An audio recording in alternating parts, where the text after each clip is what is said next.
It all started nearing the end of middle school. Amber was just like any other girl her age, trying to fit in and make her way through school without drawing too much attention to herself. She did what she could academically, hung out with her friends, she spent time with her parents whenever she could. Her dad struggled with drug addiction throughout his life, starting with alcohol to prescription pills to cocaine, so the idea of drugs wasn't new news to her. She had heard all the stories and lectures telling her to never give in to peer pressure and stay away from any kind of drug. But it's never quite that simple when you're faced with the choice in person. She was 12 when her and her friends decided to go hang out at the park, and that's when it all started. Her friends started smoking weed as casually as breathing.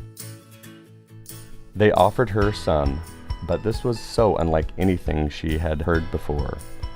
All the stories about being forced to take that one pill, one swig, or one hit seemed to be nothing more than lies. These were her friends she had known for as long as she could remember. This wasn't some scary party that the cops were about to bust. Nobody was forcing the pipe to her mouth, so she thought there would be no harm in one hit. Somehow, that one hit turned into two, and it kept spiraling. She went home, told herself she was done, and only wanted to try it that one time.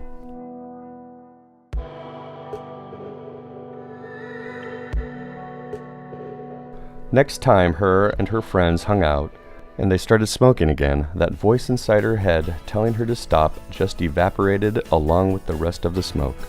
She told herself that weed couldn't cause any real damage to her, and it wasn't anything like what her dad did, so she was probably fine if she didn't try anything harder.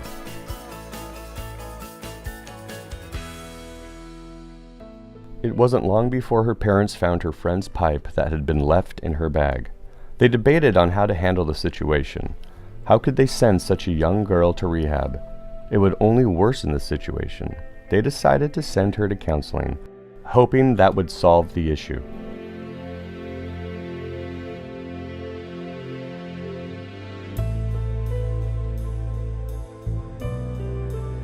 For a little while it did, but it wasn't long before Amber was out seeking the high she grew so attached to. She started smoking again, but now her and her friends were at the age where they wanted to go to raves. They made plans to go to a concert in Seattle. Thinking it would be like any other time they hung out, she brought her stash to smoke before they went in. When she met up with her friends, they all had something with them that looked like a pill. They told her that it was Molly, and that they were going to take it before the concert. Amber knew all about pills from her dad, and the voice inside her head was coming back and telling her that she shouldn't. But her friends went on to explain that it wasn't going to make her hallucinate, just amplify the experience. They promised they would only do it at raves, and with this new pact in mind, she decided it wouldn't become an issue. The concert was unlike anything she ever experienced, and Molly became her new drug of choice.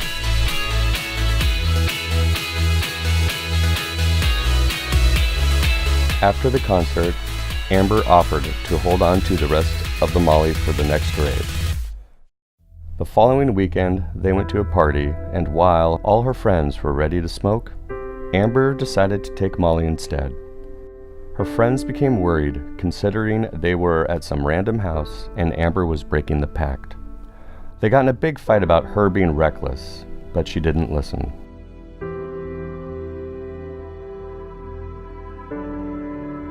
She found herself isolated from her old friends because of what happened. They slowly drifted apart, but the real problem was that Amber was out of Molly and had nobody to get her more.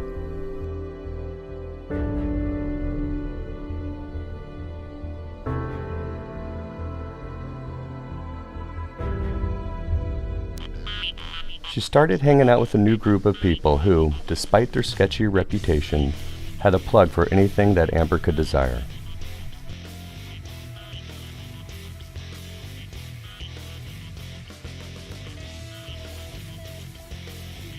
Soon, the Molly was too boring, and she started trying cocaine.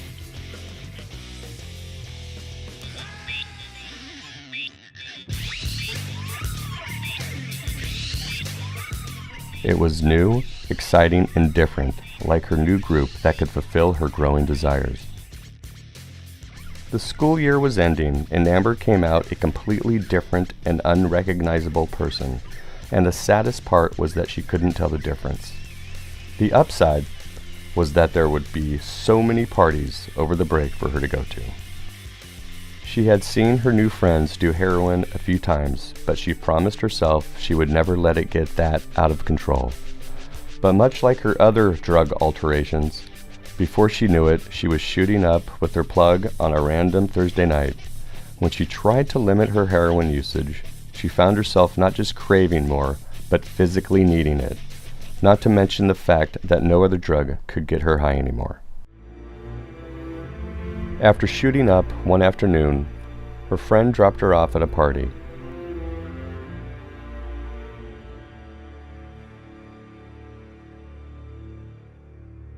She passed out. Cops ended up coming to shut down the party. Amber was alone while everyone ran away.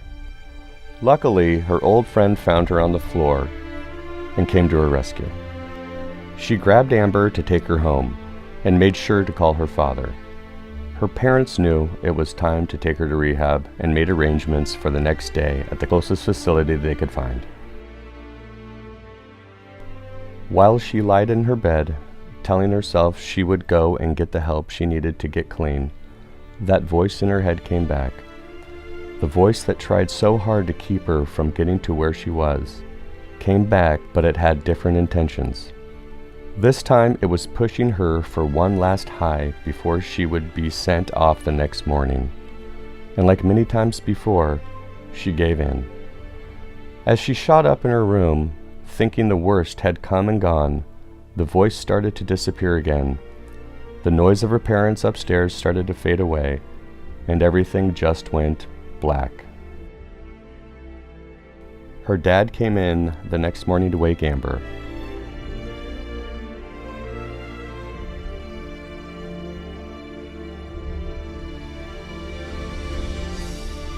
But she didn't seem to respond to his efforts. He tried shaking her a little, but still no response. In a panic, he tried all he could, but he soon realized it was no longer his efforts that were the problem. 911 was called, and she was taken to the hospital where her parents' worst fears were realized.